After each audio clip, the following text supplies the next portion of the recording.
bom dia, tô chegando, sou Fernando Almeida, vamos juntos até às 11 com Sala de Entrevista. Começa agora o programa Sala de Entrevista. Sala de Entrevista. Apresentação Fernando Almeida. Muito bem, hoje o Sala de Entrevista tem o prazer de receber o Frei Domingos Bento, que já está aqui nos nossos estúdios. Bom dia, Frei Domingos, seja bem-vindo ao Sala de Entrevista. Bom dia, Fernando, é uma alegria muito grande estar aqui. Primeiro momento, agradecer o convite e parabenizar esta emissora já tão conceituada em nossa cidade, nos municípios por onde a gente tem passado. O pessoal já dá notícia da programação desta emissora.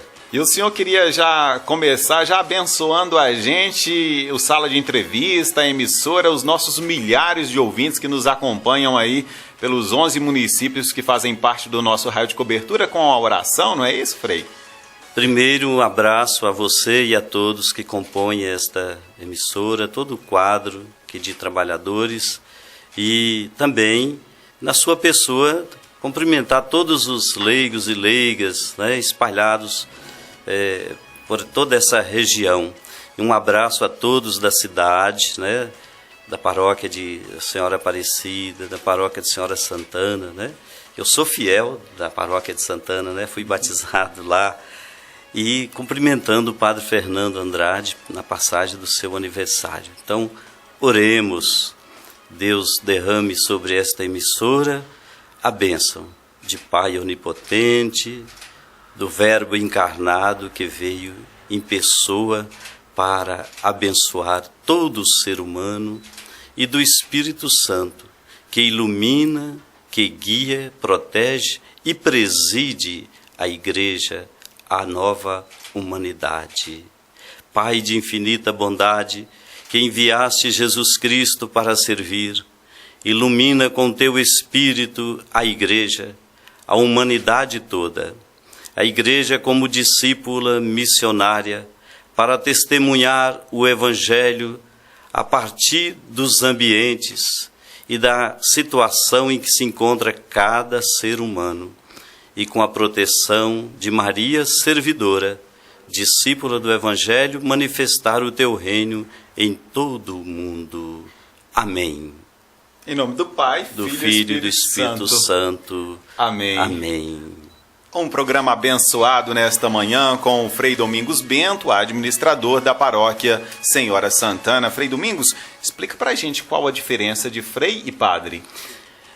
O padre começou a ser chamado assim pelo povo das comunidades primitivas. Jerusalém, Antioquia, Roma, Corinto e várias outras comunidades.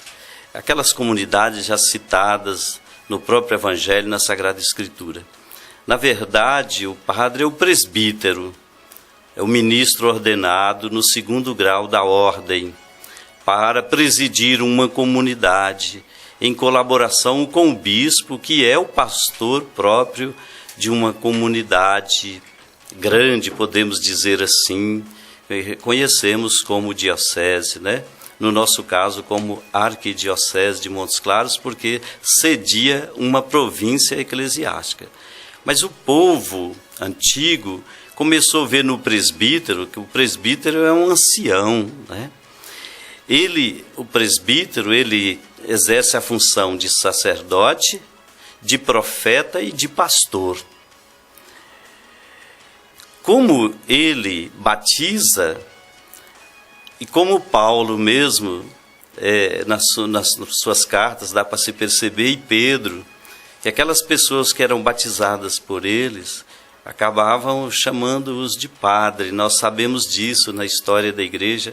E o próprio apóstolo chamava aquelas pessoas por quem eram batizados, as quais eram batizadas por eles, de filho, como é o caso de Paulo a Timóteo.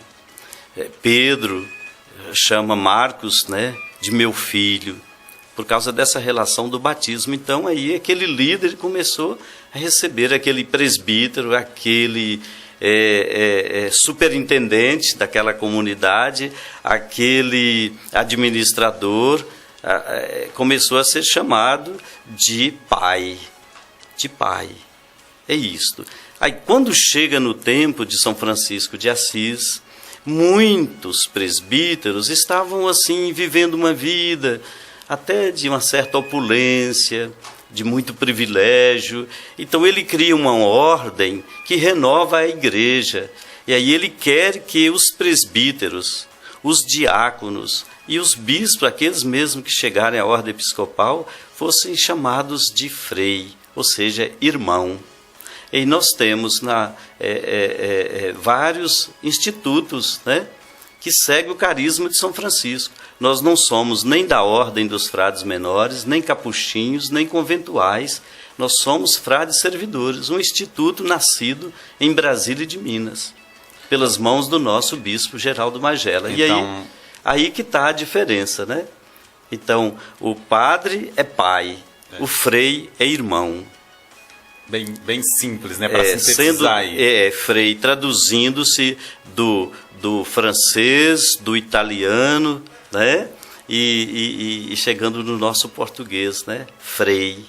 Né? Por exemplo, no espanhol é fraile. Né? E tudo vem da origem da língua latina, fratribus, que popularmente às vezes nós falamos frater. Tudo no português, né? Frei Domingos Bento, o senhor é administrador da paróquia de Nossa Senhora Aparecida, aqui em Brasília de Minas.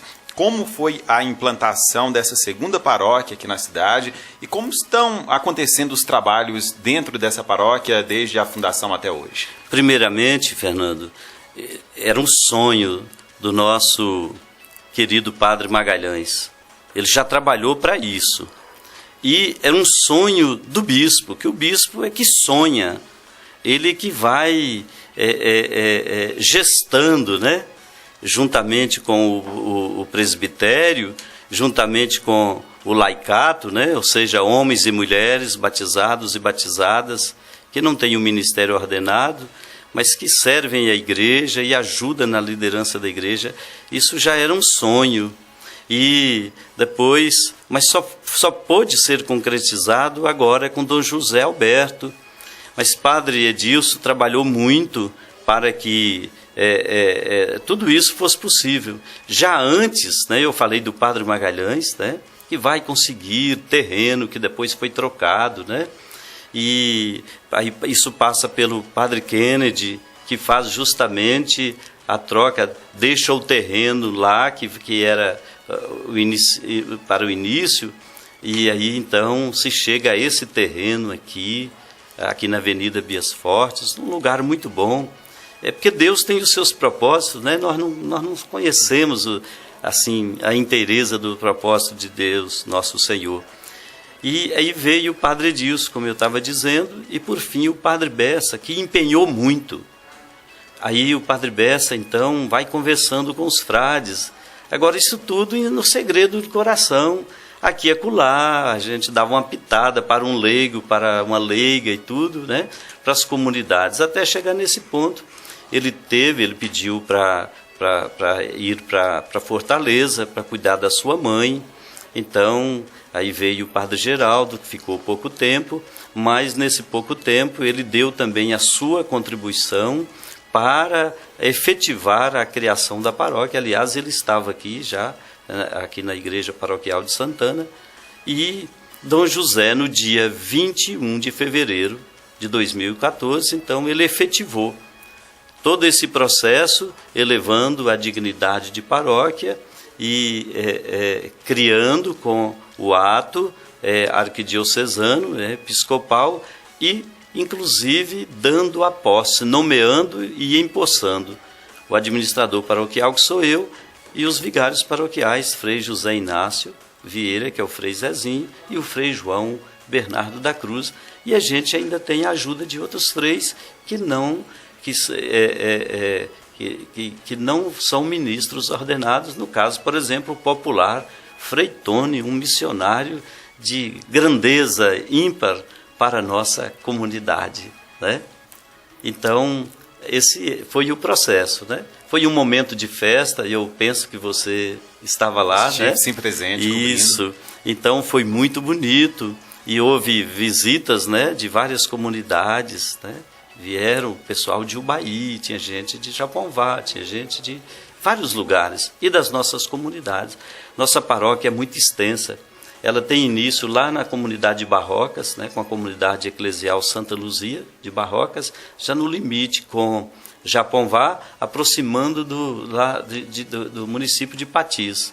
Ela vai limitar com Mirabela, descendo pelo Riachão até chegar ao Pacuí, limitando com Coração de Jesus, vai limitar com São João do Pacuí, limitando aos fundos, né, oeste, com Campo Azul, e vem limitando já com a paróquia de Santa Rita de Cássia, a querida paróquia de Santa Rita de Cássia de Ubaí, até chegar no limite com Luislândia, e na comunidade do Cercado, e até também chegar no limite com a própria paróquia de Senhora Santana. Então, todo o lado de cá do Ribeirão, Paracatu, ficou com a jurisdição de Nossa Senhora Aparecida. E algumas comunidades acima da cabeceira do Paracatu, então o bispo pediu para que a gente atendesse, então entrou no mapa também da nossa paróquia, no caso, Mulungu de Angicos, São Domingos, Pipocas, cabeceira do Paracatu, Todos os Santos, Mimoso e a Barrocas aqui citada. É um raio bem grande, né? Muito grande. Muitas comunidades sendo... Aproximadamente 50 comunidades. 50 né? comunidades, Isso. né? E aqui nós temos a comunidade sede, né? Que antes era uma comunidade que atendia com a nomenclatura, né? De comunidade eclesial São Judas Tadeu, perdeu um pouco disso, vamos ver se recuperamos. A comunidade do Rosário, que é a mais antiga, porque esse sonho foi um sonho sonhado com os premonstratenses há mais de 40 anos aqui atrás. Inclusive o cônego, Padre Humberto, Padre Murta, ele construiu a Igreja do Rosário pensando em ser, daquele tamaninho da época, né? Em ser sede de uma paróquia. De uma paróquia. Isso. Agora, Frei Domingos, o senhor chega para administrar uma paróquia de tamanha importância, né? A gente percebe isso aqui, pela área de cobertura dessa paróquia, pela quantidade de comunidades, fiéis envolvidos, em um momento que a igreja passa por tantas transformações. E quais são os principais desafios da Igreja Católica nesse momento de transformações sociais que existem, transformações próprias dentro da igreja? Na realização da grande e maior Assembleia dos Bispos no mundo, o Concílio Vaticano II, ali foram aquelas sessões realizadas, nos deram, pela graça de Deus, 2 constituições que são fundamentais para a gente responder isso. A Lumen Gentium, Luz dos Povos. Então, é um documento que leva a igreja a olhar para si mesma e perguntar a ela mesma quem eu sou. E o outro documento, Gaudium et Spes, Alegria e Esperança, que leva a igreja a perguntar ao mundo: quem é você? Sociedade, quem é você? Então, esses 2 documentos vão norteando a ação da igreja no seu interior, intra-eclesial, e olhando para fora, para ir ao encontro. Porque se você não olhar, se você não mirar o que está fora, você não vai dialogar com o que está fora. E aí que vem a grande importância do trabalho social e educativo com a sociedade e suas realidades. Essas realidades nós podemos chamar de areópago, quer dizer, um lugar que a evangelização deixou de existir. Já existiu e muito forte. Então agora vem esse desafio, né, retomado pelo Concílio, pelas assembleias, né, de Medellín, Puebla, São Domingos e Aparecida, em 2007, inclusive com a presença de Bento XVI, e as assembleias da CNBB e da própria arquidiocese. Agora mesmo, 21, 22 e 23 de agosto, nós realizamos a nossa assembleia e debruçamos sobre isso. Depois eu quero até ter a oportunidade de mostrar para você, passar o nosso documento. Então, o maior desafio é realizar a obra intraeclesial do lado de dentro da igreja, por assim dizer, né?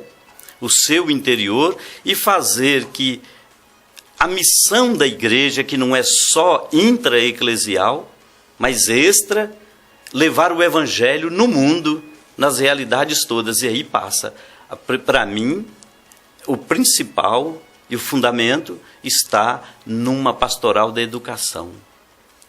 A questão da educação que começa com a pessoa, não começa com uma escola, não começa com uma instituição, mas com uma pessoa e passa pela família, pelo coração da família. Nós estamos finalizando este primeiro bloco. No próximo bloco, o senhor vai falar para a gente sobre educação religiosa. O Frei Domingos Bento vai falar também sobre os sacramentos e ainda sobre o aborto. Não saia daí, daqui a pouquinho a gente volta. Você pode mandar a sua pergunta pelo nosso WhatsApp 92190942, também pelo nosso site clube93fm.com.br. Voltamos daqui a pouquinho com Sala de Entrevista, hoje com o Frei Domingos Bento. Volto já, se liga aí. Sala de Entrevista. Apresentação Fernando Almeida. Clube FM. Este é o Clube Fone. 3231-1444. 3231-1444. O seu Clube Fone. Muito bem, estou de volta. Sala de Entrevista. Apresentação Fernando Almeida.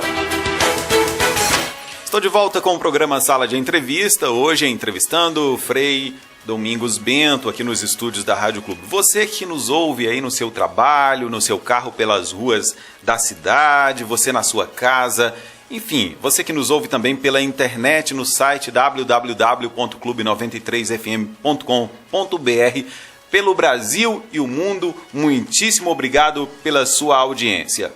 Vamos falar agora sobre família, Frei Domingos Bento. Vamos. Como o senhor vê a instituição família em um momento em que a sociedade passa por um momento difícil, né? É onde a gente vê perdas de valores importantes da sociedade. Como o senhor vê a instituição família nesse momento?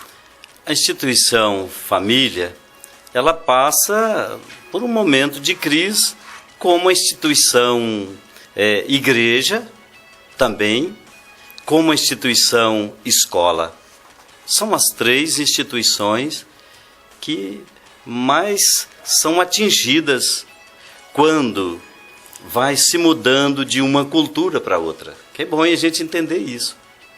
A família, num esquema cultural de um tempo, a família num outro sistema, num outro tempo, com outras culturas. Agora, o que nós temos que saber é discernir o que é perene na instituição familiar. Ela própria é perene e será perenizada até a consumação dos tempos. A família é o sustentáculo da humanidade. A família é a primeira célula da humanidade, na sociedade e na igreja. Eu trabalho muito uma ideia de... Isso não é coisa minha, não. Isso é coisa da igreja primitiva, especialmente Jerusalém e Roma. É apaixonante a gente estudar a igreja de Roma no seu início, né? E eu que estive lá, encontrei muito isso ainda prevalecendo. Por exemplo, a igreja da casa, onde cada família é uma comunidade do lar, a chamada igreja doméstica. Isso é muito bonito, isso é maravilhoso. E Jerusalém era a família que era a base da igreja e continua até hoje. Mas nós vivemos durante muitos séculos em que havia... tudo era muito bem definido, porque era um sistema patriarcal, né? E hoje nós vivemos num mundo em que hoje é patriarcal, é matriarcal, né? Em muitos lugares não tem nem o patriarca, nem a matriarca, né? Então, por causa das crises do momento. Mas um momento de crise, eu vejo muito o Espírito Santo iluminando para dizer também que, embora sendo uma instituição sagrada, essencial e está no fundamento de toda a organização humana, ela também teve os seus erros e tem os seus erros. Então, no momento de crise, é para a gente parar, refletir, dialogar. E aí o diálogo precisa de ser, tem que começar do nascedouro, em cada casa. Pai e mãe dialogando, pai, mãe, filhos, filhos e pais. O senhor considera que a educação religiosa ela é fundamental para a formação humana e para a manutenção desse sustentáculo que o senhor diz aí, que é a família? Com certeza. O dia que faltar a liberdade para a formação religiosa e o dia em que isso não vai acontecer, não pode acontecer. Suponhamos, mas a gente percebe isso nessa grande crise, né? A gente percebe famílias que não evangelizam seus filhos, famílias que se foram construídas sem evangelização, ou seja, um homem que não tinha educação religiosa, então formou uma família com uma mulher também sem educação religiosa, vai resultar em filhos sem educação religiosa. Aí é o desastre que nós estamos assistindo, né? Aí vem a misericórdia, a missão da igreja em evangelizar para ajudar essas pessoas a se dialogarem. E aí esse diálogo extrapola de uma casa, de uma residência para outra, como na cidade, por exemplo, é um lugar muito apropriado para esta vivência, disso que eu estou falando, porque tem um vizinho tão próximo, formam uma rua. Então, o dia que cada casa, numa determinada rua, estiver dialogando, estiver organizada, essa comunidade local vai ser muito mais forte, essa comunidade paroquial vai ser muito mais forte, a comunidade arquidiocesana, a comunidade nacional, continental e a comunidade internacional. Então, isso aí é como uma sanfona, né? Só vai haver o diálogo assim, se um se voltar a olhar para o outro. E é um olhar que não é somente olhar, mas é mirar, fazer como Jesus mirou o mundo, mirou a humanidade. E daí vem uma coisa que é importante para nós, e é preciso a gente defender isso, a liberdade religiosa. A liberdade religiosa não só no sentido de você professar uma religião, mas de você ensinar esta religião. E é cada vez mais a religião tomar consciência de que ela não tem direito de ser fundamentalista, relativista, subjetivista, mas uma religião que ensina educando, não é fazendo proselitismo, que aí nós tem que ser diferente, você tem que diferenciar o que é uma verdadeira evangelização, que é uma verdadeira educação pela fé, verdadeira educação cristã, de um movimento proselitista, onde leva em conta somente o interesse em crescer o número daqueles que seguem tal religião. Não deve ser por aí, né? Não pode ser por aí. Após o nascimento, tem os sacramentos que passam a fazer parte da vida do ser humano, né? Quais são esses sacramentos e o senhor considera o batismo o mais importante deles, Frei Domingos?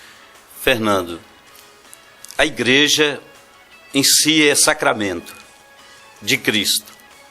Cristo, que foi sacramento enquanto pessoa humana, São João disse no Evangelho que Deus o marcou com o seu selo, fez dele o seu selo, ou seja, ele é sinal. É sacramento. E aí, traduzindo para o grego, nós vamos chegar à compreensão de que é mistério. E aí, esse grande mistério que está no fundamento da vida cristã, em primeiro lugar, é o batismo, o sacramento do batismo. Uma pessoa que é nascitura, aquele ser humano que está no ventre da mãe, já é um filho ou uma filha em esperança. Já tem a potencialidade, né, de ser humano naquela dimensão de nascituro. Depois, nascendo, vai ter a potência como ser humano na dimensão de criança, de adolescente, jovem, adulto, ou então pessoa idosa. Então, somos filhos, éramos, no caso meu, né, e das pessoas batizadas, éramos filhos em esperança, já com a potencialidade de filho, mas não éramos filhos em ato.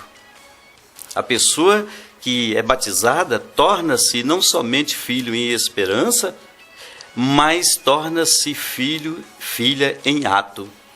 E em esperança, tudo é filho, tudo é filha.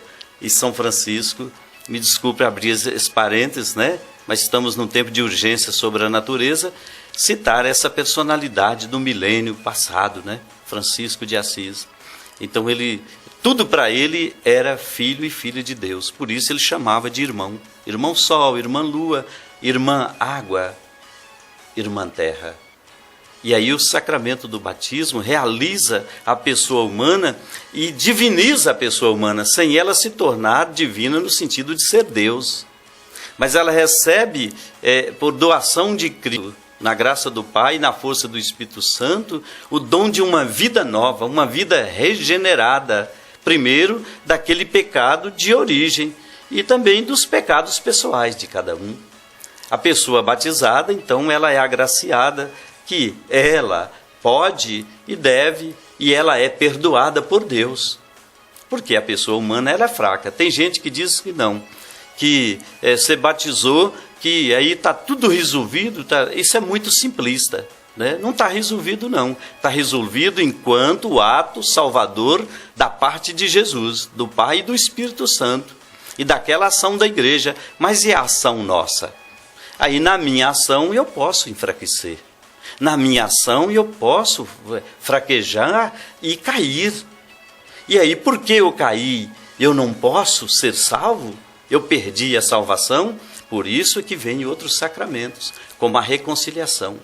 Aqueles, ide, eu dou a paz, e soprou sobre eles, transmitiu o seu poder. Aqueles a quem vocês perdoarem serão perdoados. Aqueles a quem vocês não perdoarem serão retidos. Jesus não disse que não haverá perdão. Disse, se a pessoa conscientemente não quis celebrar o perdão, a reconciliação, fica por conta de Deus mesmo.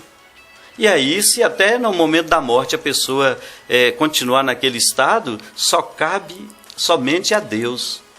E Ele é misericordioso, eu confio que na misericórdia Ele encontra meios de salvar a pessoa. Quais os principais sacramentos que a gente pode pontuar aqui hoje da Igreja Católica? Isso, então falamos do batismo, falei da reconciliação, onde a pessoa confessa, né? E Jesus não mandou confessar debaixo de um pau. Jesus não mandou a pessoa ir para um mato, com a mata, ou subir sobre o teto e ir lá confessar só com Ele. Essa confissão com Deus, ela é cada momento. Eu peço perdão a Deus todo instante da minha vida que me dá a possibilidade de falar e de pedir perdão. Mas eu me confesso na igreja. Então há vários modos da confissão. Ela pode ser celebrada de um modo público. Agora, conforme a situação, ela é auricular, individual, para proteger o ser humano. A igreja é sábia, ela tem 2000 anos, né? Então, para proteger a própria pessoa, você imagina a pessoa confessar um pecado público de um modo que vai arrasar com a vida da comunidade, pode levar até a morte de pessoas. Aí tem o sacramento da unção dos enfermos. É um sacramento fantástico e nós, frades servidores, a gente tem se empenhado muito na celebração desse sacramento aqui. Ainda a gente não teve a condição de educar bem o povo com relação a esse sacramento. Para o doente, para a pessoa que vai passar por uma cirurgia, para a pessoa que está, às vezes até fisicamente não demonstra que está doente, mas está com uma perturbação mental, espiritual, né? Unção dos enfermos. O sacramento extraordinário que é celebrado por um homem e a mulher, e que a igreja abençoa através do ministro qualificado, que é o sacramento do matrimônio. Lindo! E que as pessoas às vezes não compreendem, mas ali Deus, naquele sacramento, dá uma ordem para o homem ser pai, como pai e autoridade, para dirigir aquela comunidade da casa. Igualmente dá autoridade e ordena a mãe, a mulher, para ser mãe, para também chefiar, administrar aquela casa. Pai e mãe cristãos são administradores do patrimônio espiritual que é dado pelo próprio Jesus para aquela casa. E ainda colaborar em abertura com as outras casas e com as outras famílias. Aí nós vamos, então, ter o sacramento da unção, da crisma, onde a pessoa, ela toma consciência da sua maturidade humana e ela quer ser também madura espiritualmente, e onde o Espírito Santo é derramado profusamente, em plenitude sobre a vida daquela pessoa. Nós encontramos isso tudo fundamentado na Sagrada Escritura. E o sacramento da ordem, que faz uma pessoa ser diácono, faz uma pessoa ser presbítero, padre, ancião, né? Faz a pessoa ser bispo, episcopo, o grande superintendente da igreja numa determinada região, é aberto na comunhão para com a catolicidade da igreja, para que quanto mais católica ela for, vai nos tornando mais evangélicos, né? Mais evangélicos. E porque a igreja é a primeira comunidade crente, ela é a primeira comunidade evangélica. Então, são esses sacramentos. Mas lembrando, ela é sacramento. E outra coisa, cada pessoa é um sacramento. Pelo batismo você torna-se sacramento de Cristo. O senhor falou dos sacramentos, o senhor falou de vida e do ser humano ainda no ventre da mãe. O que o senhor acha do aborto? O aborto é execrável. O aborto é crime. E a prática do aborto é pecaminosa, é um pecado, é ignomínia, né, diante da vontade de Deus. Agora, Fernando, não podemos sermos radicais ao ponto de tratarmos desse assunto como se aquela pessoa que praticou o aborto não fosse um ser humano. É isso até que eu ia perguntar para o senhor. Uma filha de Deus. Porque aborto, a hora que se fala do aborto também, pesa na mulher. E o homem, como fica nisso? E outras pessoas que participaram daquele ato, né? Agora, todos e todas, de modo profundo e verdadeiro, arrependendo-se, celebre o perdão. Até isso que eu vou perguntar para o senhor. Uma pessoa que tenha feito uma prática errada, de crime, totalmente contrária aos princípios de Deus, como é o caso do aborto, que o senhor disse que é execrável, essa pessoa pode ser perdoada e salva? Pode. Ela querendo e acreditando no perdão, celebrando o perdão, com Deus, com a igreja, com os irmãos. Mas tem uma coisa fundamental aí. É preciso ela celebrar o perdão consigo mesma. Se a própria pessoa não se perdoa, ela não se abre para o perdão, para a graça de Deus, e não se abre para o perdão e a misericórdia da igreja e das pessoas. Pelo que o senhor está falando, então, Deus ele não condena, né? As pessoas mesmo que se condenam pelas práticas erradas que fazem durante a vida. Com certeza. Deus ele sim perdoa. Deus é amor. Deus é amor. E o que as pessoas precisam fazer para buscar esse perdão de Deus, mesmo após uma prática totalmente contrária aos princípios de Deus, Frei Domingos? Primeira coisa é a gente ter a consciência de que Deus nos amou primeiro. E nos amou tanto que enviou seu Filho ao mundo. O Verbo que se encarnou, Jesus. E Deus amou tanto que se abriu ao ser humano e às outras obras da criação do mundo. E isso tudo para glorificá-lo. Porque Ele é soberano, Ele é o Todo-Poderoso. Mas é amor. O amor não é contraditório, ele não contradiz. O amor não odeia. O amor não é inimigo. O amor é amigo. Então, o amor salva. O amor salva, mas aí ele concede a graça, porque ele nos amou primeiro, nos escolheu, nos procurou e nos encheu da graça de amá-lo, de procurá-lo e de encontrá-lo. Muito bem, Frei Domingos, nós estamos chegando ao final deste segundo bloco do programa Sala de Entrevista. Na volta do intervalo, o senhor vai falar para a gente sobre a renovação carismática, ok? Podemos falar da renovação carismática, das SEBs, das pastorais, né? Daqui a pouquinho, depois do intervalo. Volto já com Sala de Entrevista, hoje com o Frei Domingos Bento, administrador da paróquia Nossa Senhora Aparecida. Sala de Entrevista. Apresentação Fernando Almeida.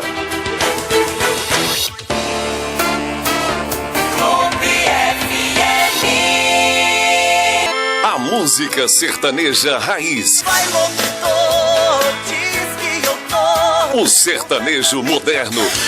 Os causos engraçados e as primeiras informações do dia. Clube Sertanejo. Todos os dias aqui na sua Clube. Muito bem, já estou de volta com o programa Sala de Entrevista. Hoje com Frei Domingos Bento.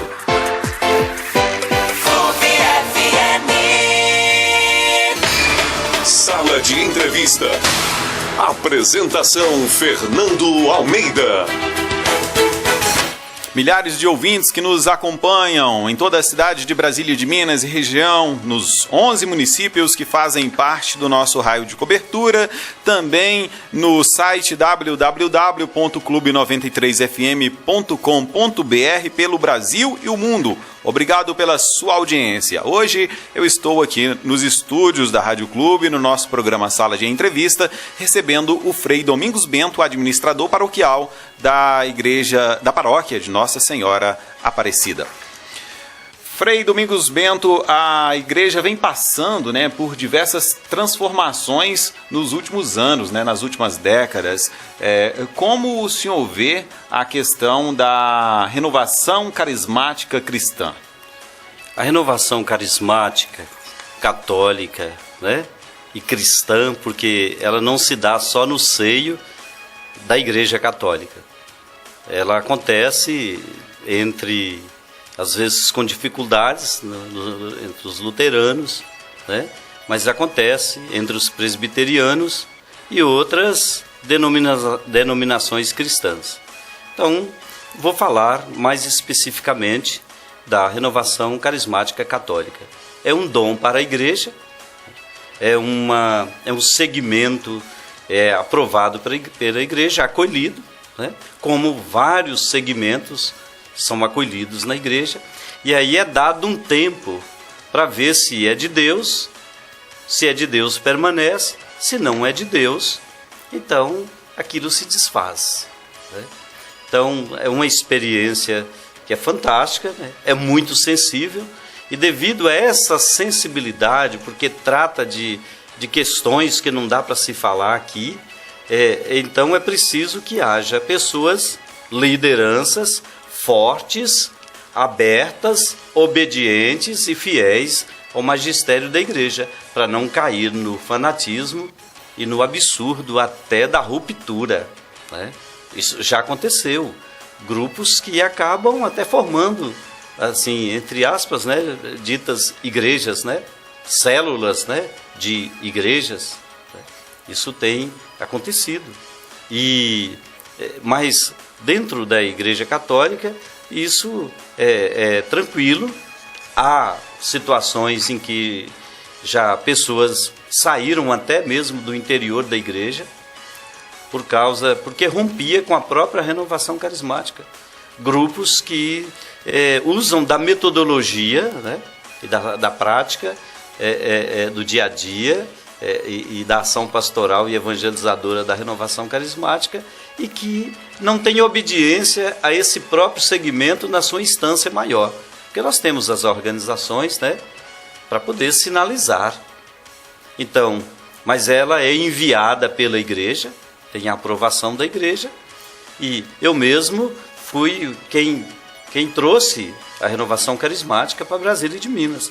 Até que quando eu vim agora para ser administrador, aconteceu uma coisa engraçada. Pessoas, porque aí uma pessoa se apega muito com um segmento. E aí ele começa a defender o segmento mais do que a igreja. E eu sou igreja em primeiro lugar. Eu não sou do segmento nem da renovação carismática, eu não sou do segmento dos vicentinos, já participei, né, de ambos, não sou do segmento tal, nem do outro segmento. Por quê? Eu cheguei numa compreensão de que um ministro da igreja, ele deve estar imune disso. Ele deve estar com um olhar voltado, principalmente no meu caso, administrador paroquial, como um superintendente, né? Como alguém que tem a visão do todo. Aí eu vou ajudando. Aqui, por exemplo, na paróquia nossa, eu tenho muita confiança de quem coordena. Pessoas de um equilíbrio, são bons, pessoas maravilhosas, já eram minhas amigas, mas quando eu cheguei, teve pessoas que ficou assim, resistente à minha pessoa. Engraçado, pessoas que se diz manifestar dons do Espírito Santo, mas assim, com dificuldades até para me cumprimentar, até para olhar para mim, né? A gente que lida muito com a psicologia, a gente conhece, a gente sabe disso, né? Mas qualquer segmento, Fernando, concluindo isso aqui, qualquer segmento, ele é bom e ele pode não ser bom. Inclusive, essa renovação carismática, ela é bem aceita por parte de religiosos e de fiéis e também criticada por outra parte, sim, né? Sim. Como os senhores padres, freis, enfim, gestores da Igreja Católica lidam com isso diariamente para que não hajam exageros e não haja divergências no principal objetivo da Igreja, que é evangelizar? Isso. Então é o dom. A gente tem que ter essa consciência, que é Deus que dá o dom da presidência, o dom de gestar esta coisa eclesial, né? Esse bem eclesial, no caso aqui tratado da renovação carismática, como poderíamos estar tratando de outros, né? Então, por exemplo, eu não critico a renovação carismática. Eu posso fazer uma crítica construtiva para ajudar a renovação carismática melhorar mais e ser mais fiel e acompanhar sempre a igreja, como a renovação em si faz. Agora, há elementos que saem daquela orientação da própria renovação carismática. Começa a até provocar escândalos. Há certos exageros, né? Há muitos exageros. Mas isso não é da renovação em si. Isso é da pessoa. Uma pessoa, por exemplo, que está com problemas emocionais, problemas psicológicos, problemas na vida pessoal, problemas na vida familiar. Isso não tem um fundamento na eclesiologia, né? E não tem um fundamento na vida prática da educação cristã. Ela pode se envolver com um segmento como a renovação carismática e ela pode debelar ali uma reação que venha prejudicar a própria renovação carismática, apresentar ali, até pensando que foi agraciada com uma conversão tal, e aí começa a achar que os outros membros, mesmo da própria renovação, não são convertidos e acha que são melhores do que os outros e pensam que são possuidores e detentores dos dons do Espírito Santo. E isso é errado, por isso é que tem os ministros da igreja, tem pastores, né, para ir gestando esse bem, esse patrimônio eclesial, evangélico, que é fundamental para a vida da igreja. Agora, veja bem, as comunidades eclesiais de base, elas são fundamentais para a vida da igreja, chega a ser uma estrutura de igreja, está na essência mesmo da igreja. Mas uma pessoa que não foi gestada numa família cristã, e uma pessoa que não está bem realizada, que não tem um certo equilíbrio, e que começa a lidar com uma certa ideologia, vai para um segmento, por exemplo, político, e vem o interesse de uma candidatura, vem tudo, ela vai querer usar dessa estrutura eclesial para se beneficiar. E aí ela vai bater forte ali, ó, como se a verdade fosse daquele partido político e não aquilo que a igreja ensina. Tem gente que é mais obediente aos líderes políticos do que obediência evangélica à própria igreja. Quer transformar a igreja num instrumento. Como o senhor tocou em um assunto interessante, e a minha última pergunta, algumas instituições têm deixado a política penetrar nas questões religiosas. E eu digo para que as pessoas me entendam bem, as questões políticas devem fazer parte dessas instituições, sim, porque todos nós temos que ser políticos e participar do diálogo e da busca de melhorias para a sociedade. Mas o que a gente tem visto é o que podemos chamar de politicagem, aproximando cada vez mais dos movimentos religiosos. O que o senhor acha disso? O senhor já começou a falar sobre esse assunto aí. Teríamos que ter aqui 30 dias de reflexão e de debate, já né? esgotando, então, para poder falar dessas coisas. Mas eu vou resumir. Primeiro, o ser humano, ele foi criado à imagem e semelhança de Deus, é um ser criado amorosamente, e Deus deu a ele uma série de coisas, né? De dons, né? Então o ser humano, ele é psíquico, ele é espiritual, ele é carne, ele é corpo, ele é mente, e ele, em tudo isso, ele é político. O ser humano. Então, se eu dissesse assim, eu não faço essas coisas porque isso é de político e política não é coisa de Deus, a pessoa está errada. Isso é uma heresia, é um ensino errado. A política, ela praticada na verdade do Evangelho, ela é a excelência da caridade. Agora, essas coisas negativas, como a gente sabe pela história e que a gente já viu, e que muitas vezes a gente fez também, né? A gente não deve ficar olhando para os outros e deixar de olhar para o umbigo da gente, né? A gente tem que fazer uma reflexão, né? E a gente entender que muitas vezes nós tivemos uma ação errada. Por exemplo, eu tenho uma coisa errada na política. Eu vou fazer uma compra e aí num grande supermercado e eu não exijo a nota fiscal daquilo que eu comprei. Então isso é um erro político, isso é politicagem, e a politicagem ela não é bem-vinda, ela não é bem vista e ela não é uma ação de Deus, de modo algum. Agora, é preciso a igreja ser forte, ela tem que favorecer a evangelização para os políticos. Eu, por exemplo, eu penso assim, eu como padre, né, até já foi muito falado, às vezes as pessoas falam, isso não é só comigo não, isso falam com muitas pessoas, né? Mas eu, por exemplo, eu sou muito suscetível a isso, as pessoas aproximam muito de mim, sou muito próximo, e principalmente na minha cidade as pessoas conversam esses assuntos comigo. Mas depois que eu assumi aqui como administrador, assumindo a condição de pároco aqui, as pessoas não falam isso comigo, e assim, as pessoas que vêm falar, eu não permito falar, né? Por exemplo, de candidatura, né? De ser candidato, de ser... nada disso, eu sou padre,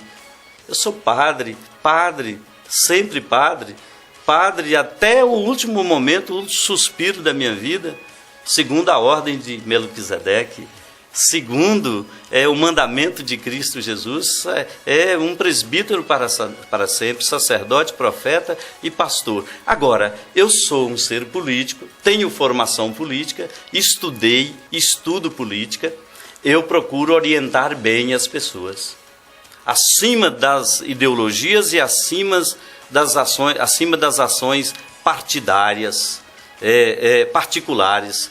Meu interesse é maior, meu ensinamento é maior. Aí eu vejo o leigo, eu vejo a leiga como aquela pessoa com aquela potencialidade para se transformar em ato verdadeiros políticos e verdadeiras políticas.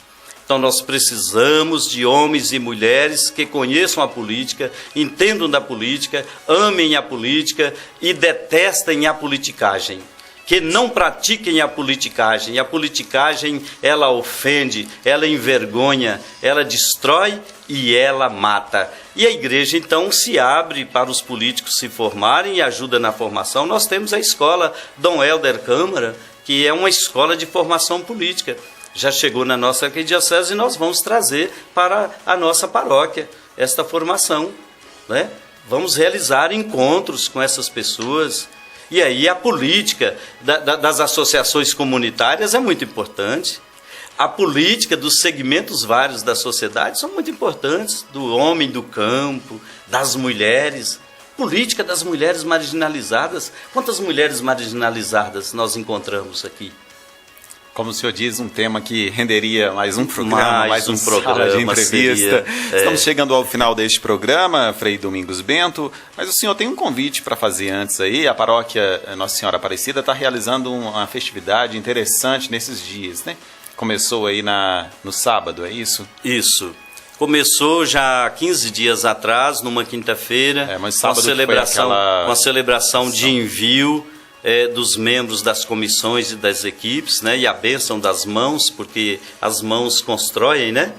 Foi muito bonito aquela unção, né? Com perfume, né? Muito bonito. Não é modismo, né? É algo da igreja.